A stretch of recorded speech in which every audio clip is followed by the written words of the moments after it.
Welcome to the Indian Gaming Association's The New Normal webcast. My name is Lisa Johnson. I'm the conference manager for the Indian Gaming Tradeshow and Convention. I'd like to share a few housekeeping tips before we get started. Everyone is muted by default except for our speakers. If you have any questions during the presentation, please type them into the chat box and they'll be brought up at the end.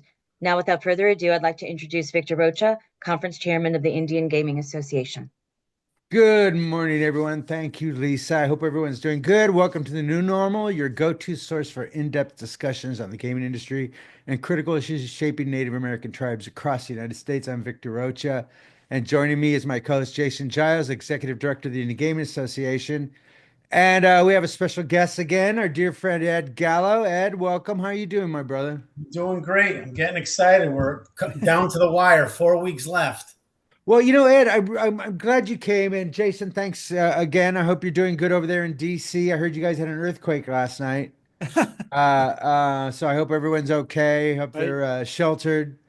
Um, you know, as I, th we're looking at a lot of economic uncertainty. And one of the things that we're trying to do in um these conversations and these conferences bring some certainty and some understanding as to some very confusing situations.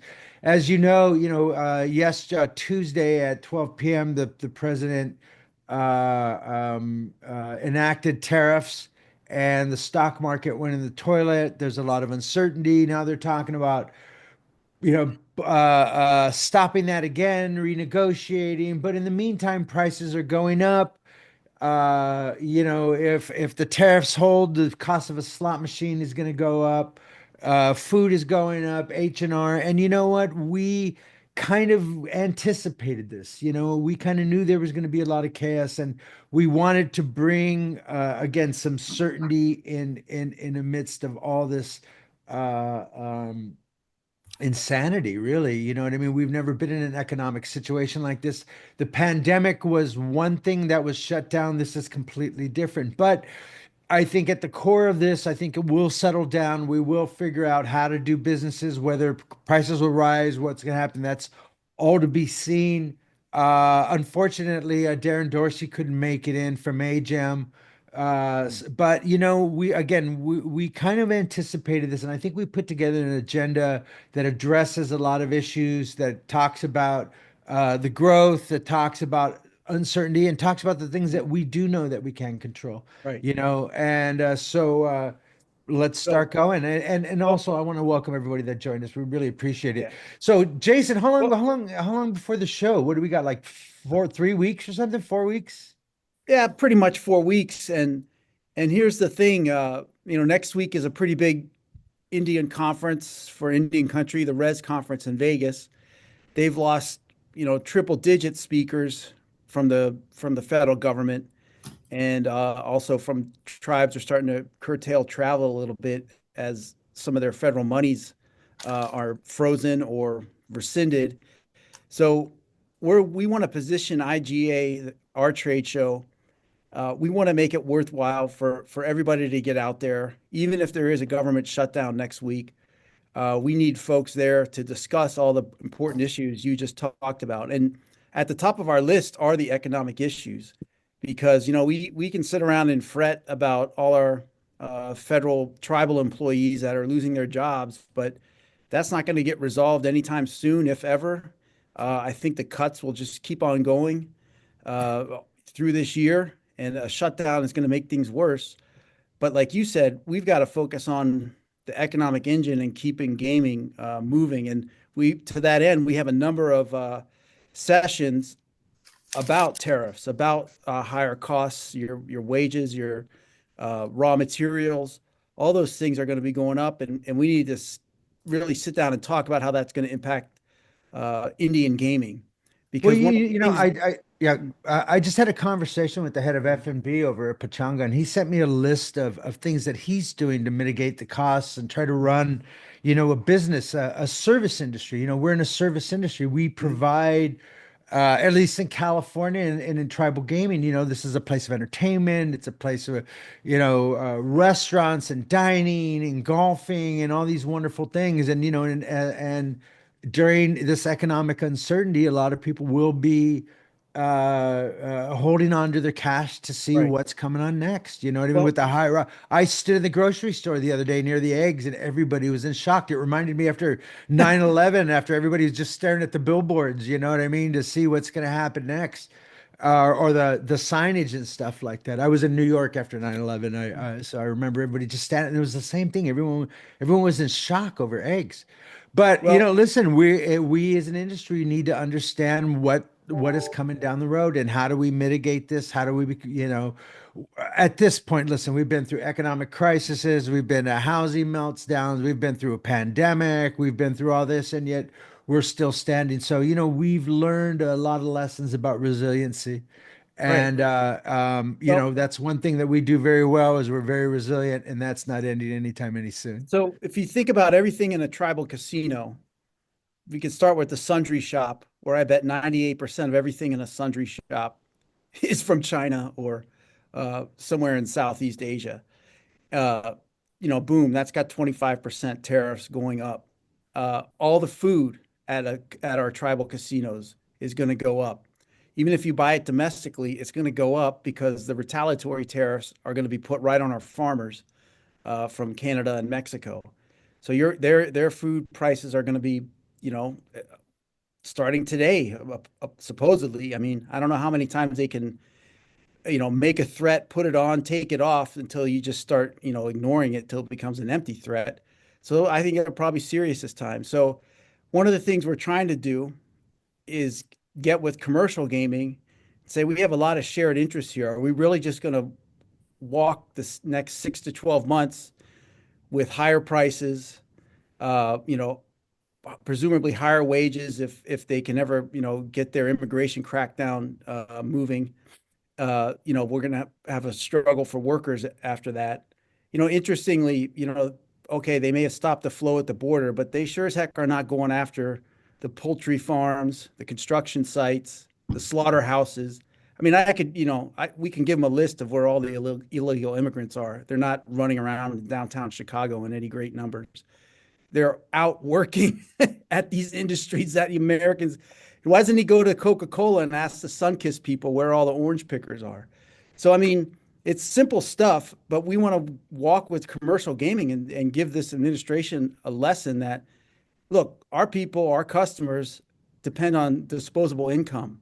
And if you're cutting 10,000 people at the Social Security Administration and they're worried about, benefits and everything else, maybe we don't want to interrupt people's flow of income, some people's only flow of income. And, like it or not, we know that elderly people, one of their main forms of entertainment is to come on down to the casino and, socialize. And rightly or wrongly, whatever, we depend on a lot of older customers to make their daily trek to our place of businesses. So we've got to get the commercial gaming guys moving on this and I guess, not just sit back and want to see how this all plays out. And, to that end, we got some new programs at our trade show this year, like I said, that are going to be more focused on this message of the economics and what's going on so that we can keep our tribal leaders there. If they have to cut costs and they're making gaming commissioners stay back, we want tribal government people at our show because it's the only place we're going to talk about this. It's the only time we'll get a chance to talk about this until midsummer at NCAI. So that's going to be our message. And I know, we've been working with Clarion. Ed's got a new program that's going to, try to make it even more attractive for these folks to come and talk to people that normally are not as accessible. And that's what we find out a lot.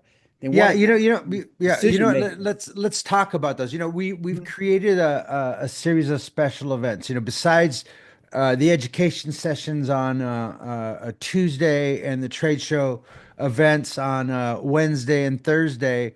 And before we get to Ed, I'd like to point out, one of the issues that happened is that the NIGC was planning on coming out, and we gave them a full track of sessions, and they got canceled at the last second because they have to stay in Washington D.C. So we're in the process of setting up their room with for Zoom capabilities, so we can still get the information out there. We had to cut down their agenda, but we wanted to make sure, we get that information out there, whatever we have to do it. I mean, maybe we're going to have to do some of this stuff online too. Whatever we have to do to get the information out to Indian country, because that's our responsibility and our job to make sure. So, on starting on Monday, we're having the deep dive. We're talking about online gaming. That's going to be a real special event. We're going to have Jason Robbins and Christian Janetsky from Jason from FanDuel and Christian from, Jason from DraftKings and Christian from FanDuel. And that whole thing is talking about online gaming. We're not, tribes across the country are doing online gaming. We are definitely leaning into it on this session. And, Chris, Jason, one of the things that keeps going into my mind is, of all this money that's going out, I think online gaming is the antidote to replacing some of that money. So we will be talking about that. We have the Digital Play Summit, which is happening on Tuesday and Wednesday, where we're again diving deep into interactive wagering. We have lots of great speakers. We have the Tribal Energy Summit, which is on Wednesday, talking about looking at the new administration. What are the new rules and regulations? How can we take advantage of the opportunities that some of this chaos is creating? And there are opportunities to be taken care of. That's actually turned out really well. I'm really happy about that. Now, we have the events Victor, and the tournaments. Yeah, go ahead. every one of these panels you just mentioned, there's a common thing through them, and that's and that's cryptocurrency. And you might say, well, what cryptocurrency, energy, but it's all related. And this is apparently a big administration that's going to go all in on crypto. Now, some of our tribal casinos, they've been putting in, I've seen one or two Bitcoin ATMs at some places. I've seen them more in Vegas, but that's another thing we're going to talk about. Like, okay, crypto and gambling. If this is going to happen, you can't avoid. Listen, I've avoided it for so long. There's so many grifters in the industry. You know what I mean? That right. I spend half my time pushing those guys out. And but with the new administration and the crypto reserve, you know what I mean? We have to talk about it and we have to see what's coming down the pike. So it's no longer hypothetical. It's here. We'll be doing that. Now, let's talk about the tribal bond. Now, one of the things that Chairman did is that he was talking to TGPN, Tribal Gaming Protection Network, and he said, listen, we want to work closer with these guys, bring them in the fold, and that's what we've done. And we've created this thing called the Tribal Bond event, which is on Wednesday and Thursday. And Ed, that's why we have you here, because I work on the agenda. I don't work on some of these. I don't work on everything as I lead you to believe. But this is one. Ed, tell us about the Tribal Bond event. Mm-hmm. What is it, and what are we doing, brother? So we're really super excited to be able to offer this to our exhibitors. Everybody's been asking, how do we get in front of more tribal leaders, tribal executives, to be able to showcase and talk about our product and learn more about how to do business with tribal folks. There's certain ways of doing this, and so we've hired someone who is very influential in the industry.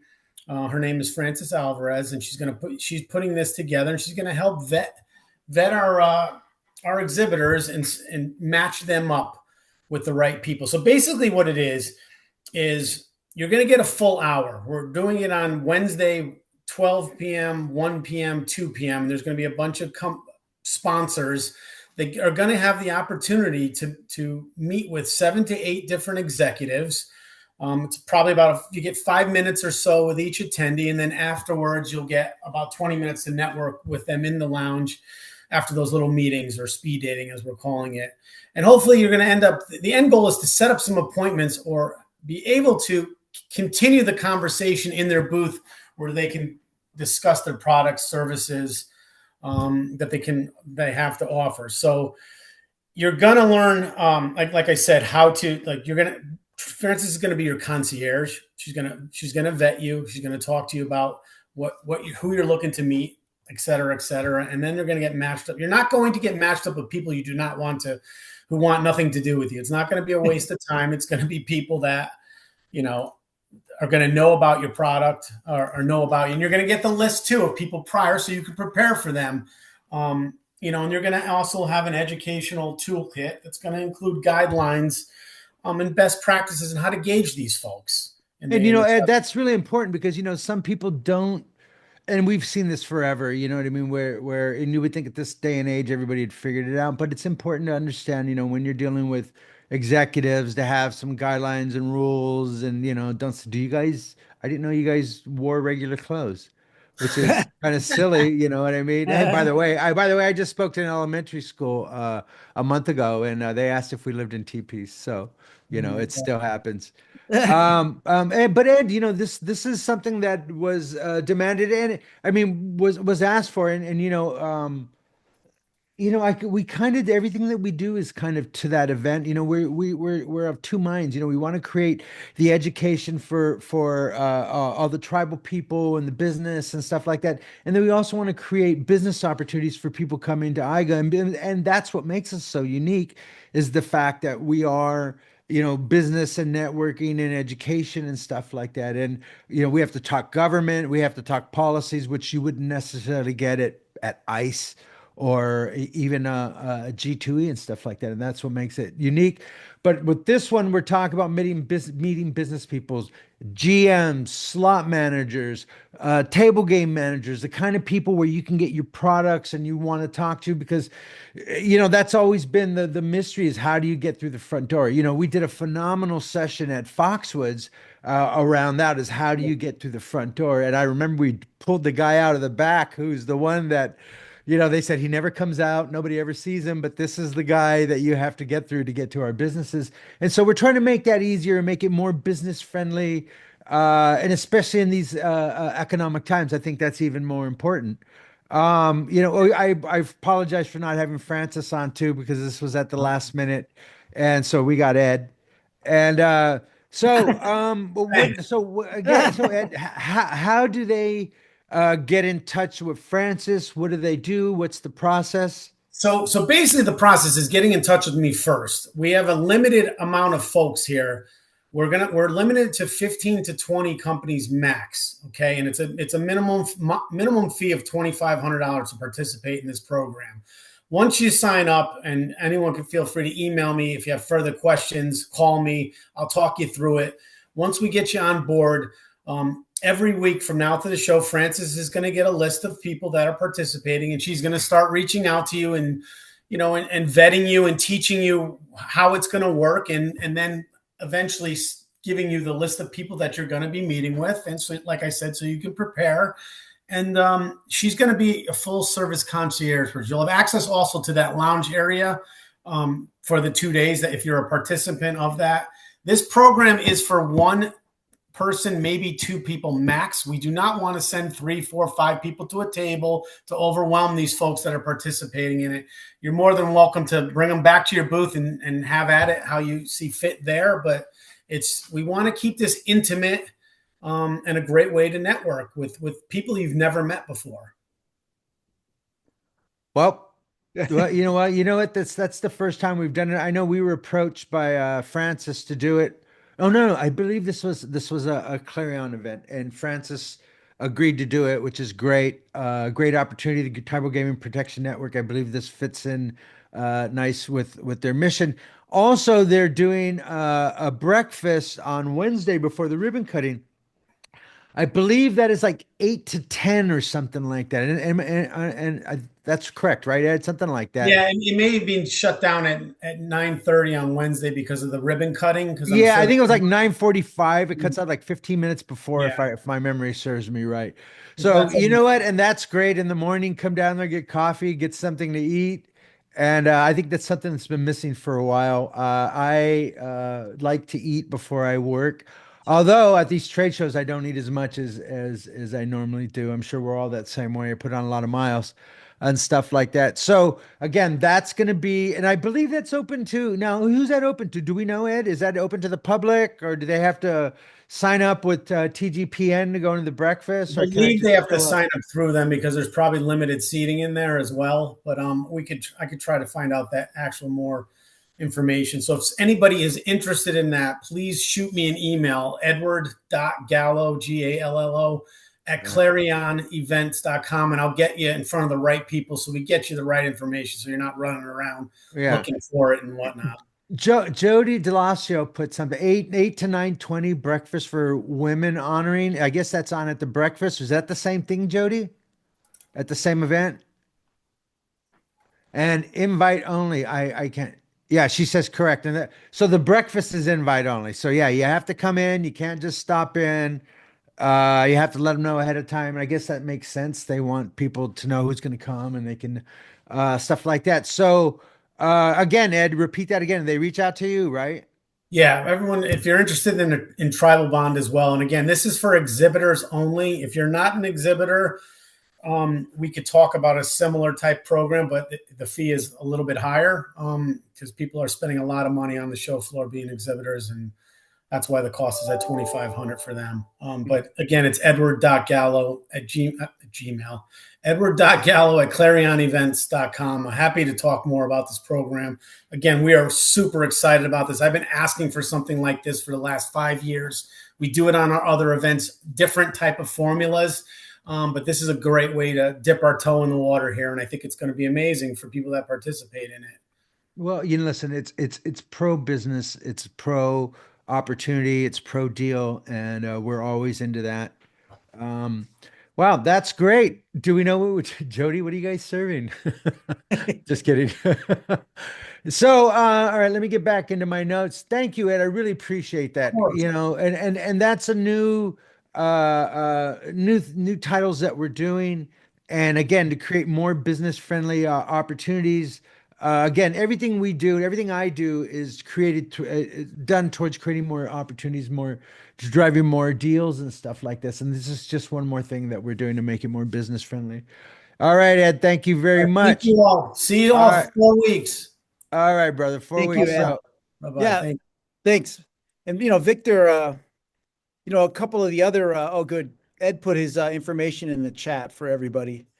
But one other thing for folks, talking about some other aspects of the economy, like we have some real estate sessions, turning local casinos into regional resorts. We really want commercial folks to start thinking a little more broadly about what tribal casinos can offer to their immediate areas. And, again, now's the time to do all this while we still have some low interest rates out there and ostensibly still have the means to get funding for expansion and to think about what we can do to turn gaming.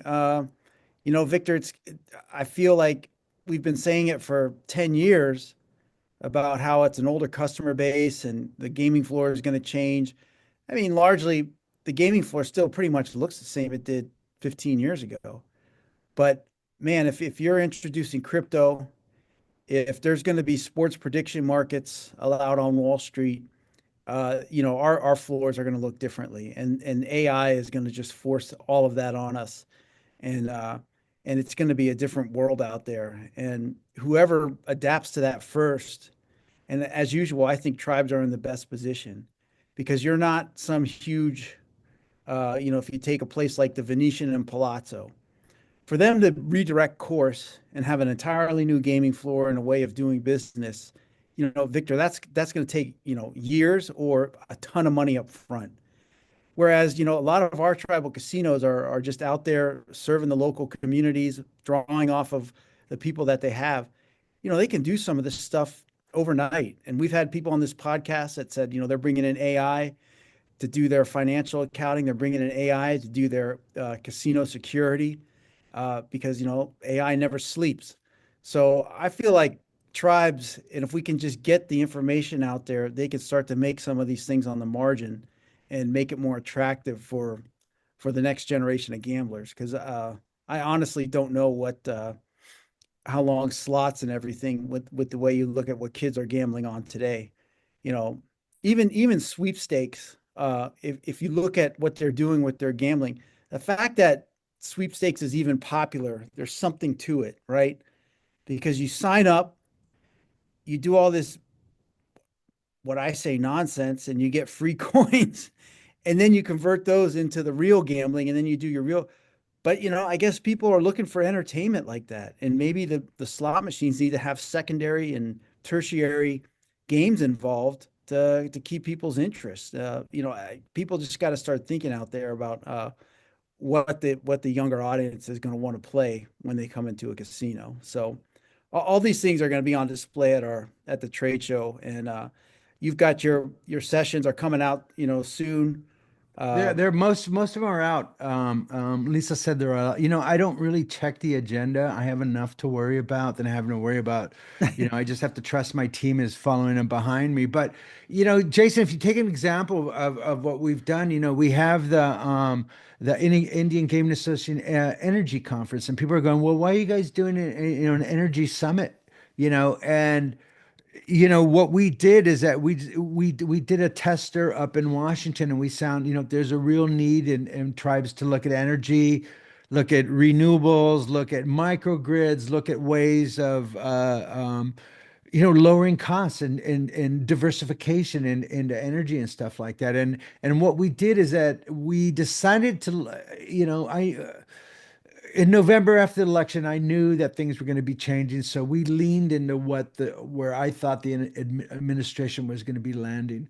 We had been talking about tax credits. We've been talking about all this stuff, which are now uncertain and unknown. I reached out to Mark Fox to ask him, did he be one of our keynotes? Jim Gray is going to be there talking about energy in Oklahoma. Right. Mark hopefully will be there talking about energy in North Dakota. I know Doug Bergen mentioned him several times. We're looking at the business of what the reality is, not what we wish it would be, but what it is. And that's kind of the philosophy of everything that we do here, not what we want it to be, but what the reality is. And that's why we have sessions talking about sweepstakes, talking about prediction markets, so tribes can understand what the threats are coming from. I just did a presentation, Jason, you were part of that at CNIGA a month ago.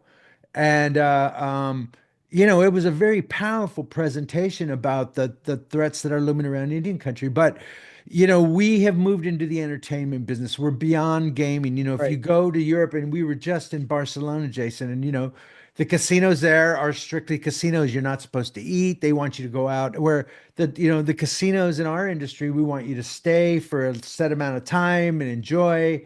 Tonight I'm going to Pachanga to go see Bonnie Raitt. I'm going to have dinner with my friends. We probably won't even, I guarantee we won't even touch the slot machines. Right. We're going to go, we'll have dinner, we'll come back and go to work tomorrow. All right, well, at least. And that is what casinos have become, in my opinion, are these the centers of the community.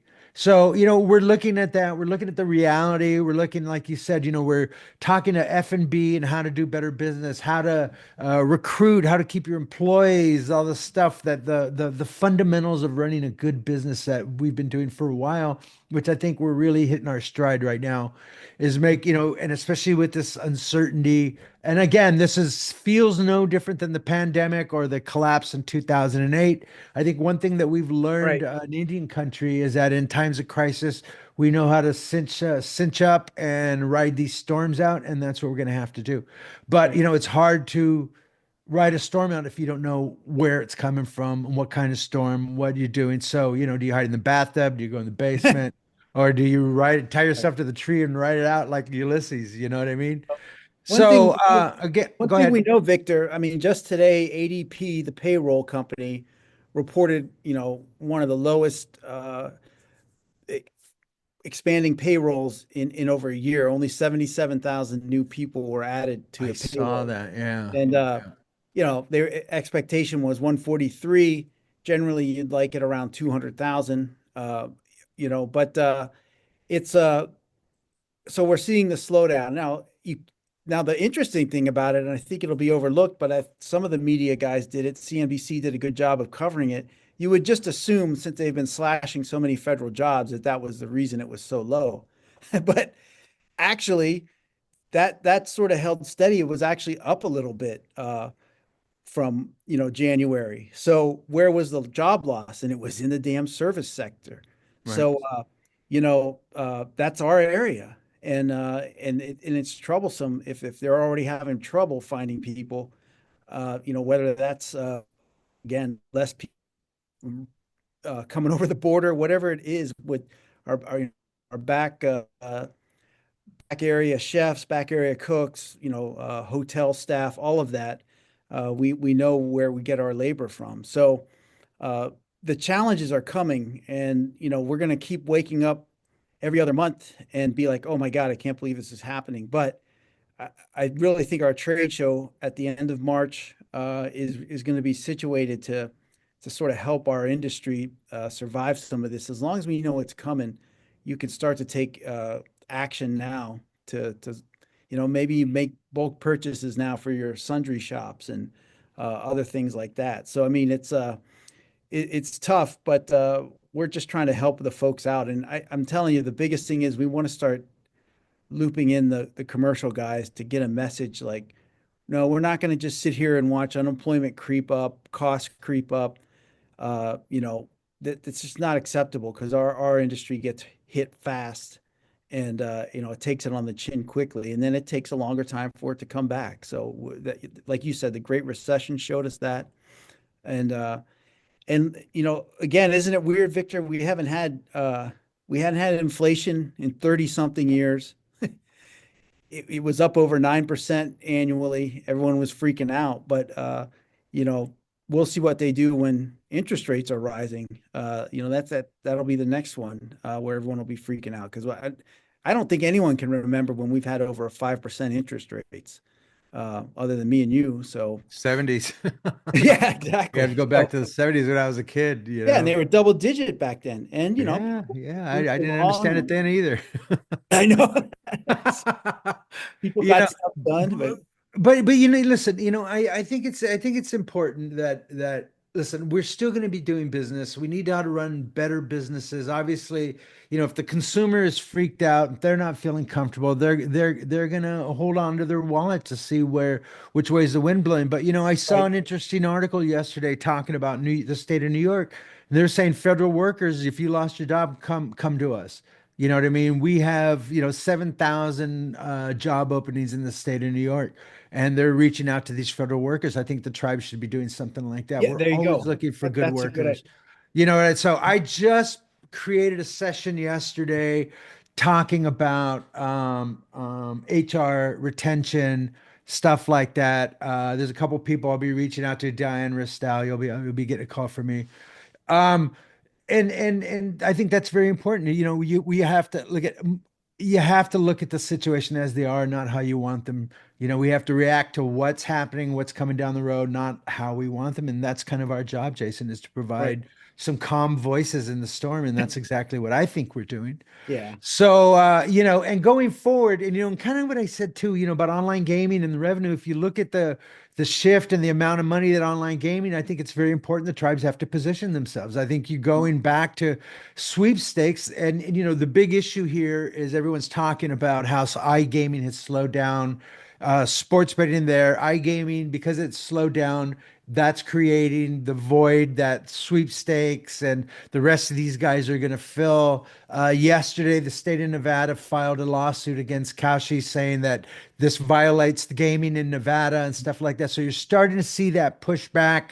I think it's very important, though, that we understand what the reality is. We don't stick our head in the sand and pretend it's not coming. So we're really, really looking at iGaming, sports betting, class two, on premise, whatever Right. it takes to get tribes into the digital medium. And listen, if you don't want to service the people who don't want to gamble on sports, don't service them. But the people who do, you need to get them. The people who Right. want to gamble, it's your job to draw them in. You are an entertainment facility that has gambling, and if you don't get those customers, somebody else will. So Right. we've really made an attempt to push the tribes that into that direction. At Digital Play, we're talking about leadership and building teams. I got my friend waiting for Joey Levy from Better is going to be there. Again, we got my friend Bill Anderson for Sport Radar. We're going to talk about the omni-channel customer. Very, very important, something that everybody should be talking about. What is the omni-channel customer?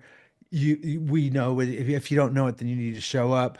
Mobile gaming, about hacking. The Right. hacking for the Qden casinos was just the worst case scenario that we've all seen. The tribe refused to pay the ransom, and they've been shut down. They're just started going online on Monday. It started bringing everybody up, but they've been down for almost 2 weeks. So we're going to talk about that. We're going to talk about mobile too, which is very important. Not mobile just gaming, but the vulnerabilities that you have in mobile. We're talking about the next gen player and the importance, which is kind of what you're talking about, Jason, which is like Right. these younger people. And, gaming has to look at a different demographic. You have to provide entertainment for younger people. They do it different than and I say we, I mean, I'm 62. So it's very important that we address those young people. We'll lose them forever. And there's a lot of people, and that's what the sweepstakes thing is they're standing between the tribes and their customer and the industry, the regulated gaming industry, and the state with the taxation. So these guys are bad players at all levels. Again, assembling the right team, problem gambling, fighting back against sweepstakes and unregulated gaming, collaborating with smaller tribes. Again, AI analytics, using it we're very pro AI. We're very pro analytics. We want tribes to make good decisions, good business decisions. And the reality is, we're having problems with holding and retaining good employees. You know what I mean? Technology is providing that answer. I think eventually you're going to see less employees, better trained employees, hopefully, and more efficient casinos, at least in the Platonian sense, the Platonic sense, Platonian, the Platonic sense of the word, the Platonium sense of the word. That's Right. funny. So, lots of great speakers. The topics, as you know, are very forward looking, and so that's what we're excited about. I could go on and on and on Yeah. about the So agenda, but pretty much it. I mean, Victor, we want the folks on the call today, on the Zoom, to come and find their niche there. And if you don't, then we're gonna find it, on the golf course. We're gonna, have a big golf tournament again. Wherever you need to make your contacts, we're hoping over these 3-4 days you can do it at our show in San Diego. We've condensed a lot of things. We've got a wide open Tuesday night now, for folks to go, network out in the town. We're going to get our membership done and out of the way, and then, hit the ground running Wednesday and Thursday. But, again, all the stuff you talked about, if anyone has, more ideas or whatever that they think, it's easy to email me or you and just throw it out there, because, we're losing our federal speakers. We're not going to do too many government speakers except the ones that we can get in on Zoom out there, primarily on IGC. you know And what? I didn't lean into those guys at all, man. We don't have that many cancellations because, the DOE is supposed to come out, but I went for the businesses. In the energy summit, I went for the tribes that are doing business. I went to the lawyers and the private financing, and talk about the reality of the situation, and right, what tribes should be doing, and it's a diversification opportunity. So we really looked at this as a business opportunity, and I think we got it right because we're not getting the cancellations because I didn't lean into the government thing. I right, mean, it was obvious where things were going to go, so I chose not to. But like you said, poor Res is getting hit pretty majorly. They deal with government contracting. Now, right, listen, I was talking to someone who I wanted as a speaker. Now, I've had two of them, one a regulator, another one a tribal leader, and they said, listen, we can't come out because of travel restrictions and stuff like that. But that's only been two out of, hundreds and hundreds of people. So hopefully book your travel now, get your right. room now. Whether this government shutdown happens or not, it's another game of chicken, but I'm starting to see a pattern here, you know, I'm Right, starting to see a pattern. right. So I think it's very important again that you're here. Does anybody have any questions out there for us? Yeah, Because we definitely want to hear what you guys think we should be doing and if we're missing anything. And where's my, there we go. yeah. Again, thanks, Jody, always there with us. Saw her at CNIGA last week. So, Right. uh, Again, digital play, Chairman's Lounge. We have those events on Tuesday and Wednesday and Thursday, and those have always just been great. Right. They've got better every year. A place where people can go and talk about the business of business. You know what I Right. mean? The education sessions are for education. We don't allow product pitches or services pitch in there, but on Wednesday and Thursday, it's all about business. You know, Right. it's starting to look like a carnival midway, which is actually kind of fun. A lot of people, a lot of excitement, a lot of noise, just like a carnival.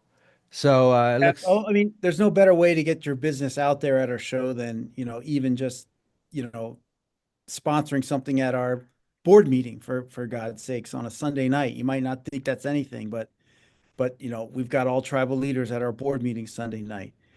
The chairman's luncheon, that's the single biggest event where we have the most amount of people in one area. And we're doing some things with that luncheon this year that are going to celebrate the 40th anniversary of the trade show, and then honor past folks that got Indian Gaming Association up and running.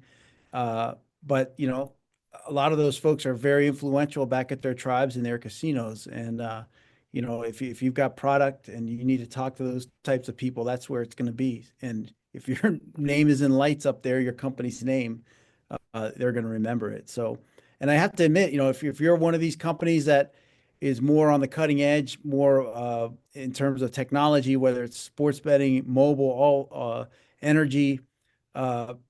This is an area, Victor, where we're not seeing a lot of like longtime expertise at tribal governments or within the casino industry, and now's time is ripe to get in there and secure those first contracts for stuff like that, because tribes are going to need it.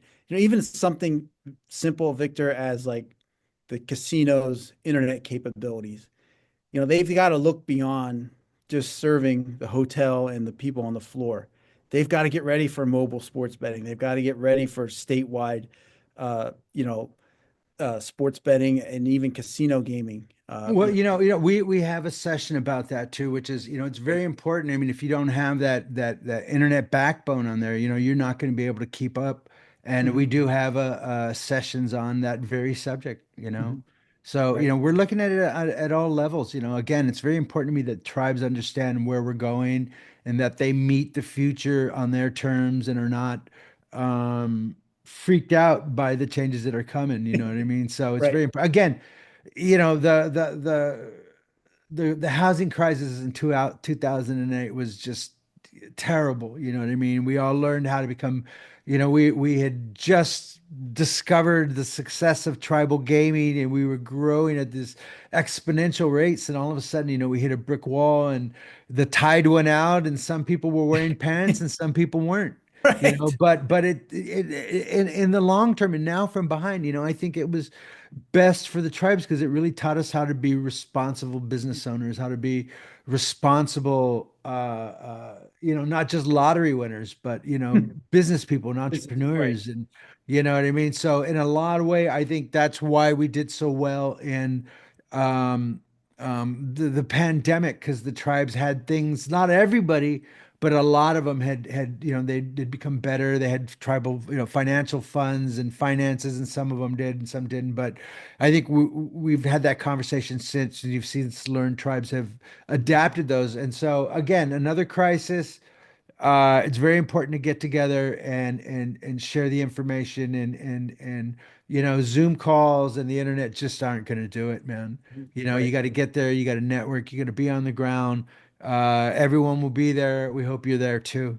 So I see we have one more comment. My Carter, will there be an associate member meeting?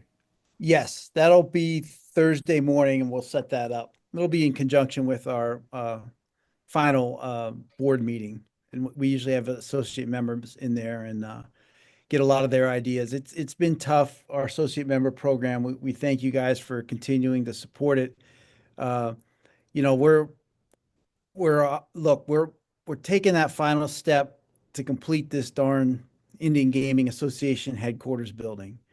Uh, tribal membership, we didn't want to open up the building to a lot of corporate money because then we didn't want to, look like the building was bought and paid for by a certain company. But all that is off now, and we've got to, move ahead. We're going to have a first-rate, first-class building here, and as soon as we can get some more people in here, we're just going to take this associate member program, and it really will run in conjunction, like you're used to things running at other big nonprofits that have your interests. It's just here we can cater to what you need from tribal governments in Indian country, as opposed to navigating state law, state taxes, and those types of things. We should be able to facilitate you coming in and doing the work in Indian country. And a lot of people misassociate that with Ernie giving you a plug, or chairman, reading your name, or trying to get your product out there, or actually making direct contact for a company to a tribe. That's not what it is, but we want to get your name out there in more than just the trade show, obviously our mid-year, but also in the things that Clarion's doing. Maybe we do that every quarter moving forward if we can get good responses. We had a partnership right before COVID with Res, where we ran a test model in San Diego, and it was literally right before COVID, and it was incredibly well attended there was no publicity around it, Victor. It was a test model, and all these people showed up, and I was like, why is someone going to sit there for 10 minutes? But it worked. And I think, I mean, and then because you don't know what you're missing, and then you see people, and that, and like you said, that's the power of personal interaction. And trying to get off Zoom, it's over. When trying to get a tribal talking, person on the phone, trying to get them on the phone, and try to get a tribal leader on the phone, right? Try to get it. So listen, we've created this. We know how tribal governments work. It works like your little city council out there. It may start at 8, might start at 9. If there's an important high school football game on Friday night, they may cancel the whole thing. I mean, it's and the other thing, it's difficult. so busy. If you mispronounce the name, nobody's going to hear you because it's so loud. Right. You know what I mean? So you can say Pachanga. You know what I mean? Exactly. And nobody's gonna yell at you. By the way, except me. Yeah. So those are the things we can help our associate members with. And I've hesitated. Maybe we don't need to go back to a magazine or quarterly publication, because no one really does that. But something online. Maybe there's just something we post every to our. Well, Facebook Jason, page. listen. The thing is if you want to do that, and if you're serious about that, it has to be a video magazine. It has to be something that is, live and dynamic, and something, Right. Magazines are, God bless them, but they're from another era. I mean, they serve a purpose and they're phenomenal. You know what I mean? Don't get me wrong. I love magazines, and I subscribe to magazines. I subscribe to newspaper, but then again, remember, I'm 63. So, that's what we do. Do you still get Rolling Stone? What do you get? Oh, how dare you? Of course I do. I do, unfortunately. Yeah, I don't recognize it, but yeah, I get it. Right. So yeah, I know. Okay. So predictable, right? So listen, everyone, we appreciate you being here. Again, we've created a really great sessions, and listen, and the associate program, when I'm picking the sessions, the first thing I look at to see if they're associate members. You know what I mean? That's like the first thing. Ed and Brian sent me over the list, and are they, because I have so many of them, and then that has to be the criteria. Okay, these guys have skin in the game. And then sometimes, I try to reach out with people who aren't, and to bring new voices and new blood into that. But, the associate members are a priority. And, on a rare occasion, I can't get to everybody, but I really do try to incorporate the speakers and their ideas and all that, because they're very important. And I am listening, and I do listen, and I'm watching all the time. And again, let's give a big shout out to our partners at Clarion too, because they've just been really good partners. We were just in Barcelona. I don't know if you guys were there, but they gave us a great room, great stage. I thought we had a good turnout. We'll be back there next year. I'd like to know what you guys think we should be doing in Barcelona. Again, we're always looking for networking events and expanding Indian country beyond the reservation, beyond the country borders, into the rest of the country. Something like ICE is where we could really use associate member. If we could get a core group to come out, I think it'd be worth it, just for just so you get a bigger picture of the universe out there of gaming. And then you wouldn't believe that the response that you might get from the European audience Oh because my God, the show with the new location in Barcelona. First of all, right, I like as much as I love London, Barcelona was phenomenal. mm, There was no tourists, there was no pickpockets. It was easy to right, get around. Uber was on the app. The Uber app also got you the cabs, so it was really easy to get around. We were booking our cars, a couple hours in advance. Uber would show up right when we wanted at 5, and we'd just drive off, and all the crowd. So it was, and the lack of Spanish really didn't hurt at all. It was right. really it's a big tourist town, so you can get around really easy. So Barcelona was great. We're gonna do something special again next year. Would like to hear your ideas. That would Right, be phenomenal. So, right. Jason, that's a really good idea. I Mhm. like I like your idea, and I'm gonna run with that. And I think that would be a great thing to reach out with our vendors, reach out to the tribal leaders as we're doing. We're dragging more and more tribes across the country to Spain. We're doing what we call a reverse Columbus. So we're going back and planting our flags in the land of Right. Spain. That's a joke, by the way. We didn't do that. We did other things, but I can't talk about that here. But it's very important. That's going to be a really great show, and I like that idea. But again, let's focus on what's in front of us, which is San Diego in about 3 or 4 weeks. We're going to be lots of music, lots of parties, lots of events, but more importantly, lots of networking, lots of business opportunities. And even through this turbulence and these times of uncertainty, we still have to do business. And it's very important that we run good businesses and that we are still standing when the winds calm. Mhm. So, and they will calm down. Right. So, if that's all, we're going to call it for tonight. Thank you so Yes. much, Thanks, everyone that guys. stayed on the call. We appreciate. Email Thank me if you. you have any questions, victor@pachunga.net. Email Jason, jgiles at indiangaming.org, right? Right. Correct. Yeah. So Thank you, email me everybody. first. So, all right, you guys. Much love. We appreciate each and every one of you. Okay. We Take will see care. you next week. Okay. Bye bye. Perfect. Take care.